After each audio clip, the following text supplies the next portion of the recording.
ऊंची आवाज़ से बोलना है।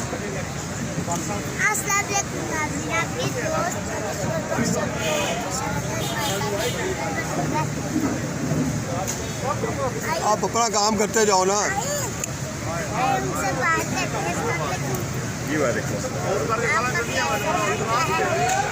मेरा नाम राजीव फरमान अली है।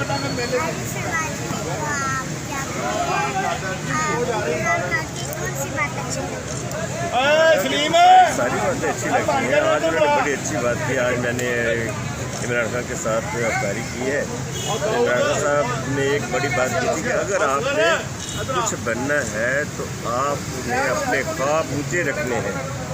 जैसे आपने अभी कुछ बनना है तो आपको सबसे ज़्यादा अपने ख्वाब ऊँचे देखने हैं, और जब आपका वो ख्वाब पूरा हो जाए तो उसके बाद आपने उससे बड़ा ख्वाब देखना है। इस तरह आप आस्ता आस्ता सबसे ऊपर चले जाएंगे।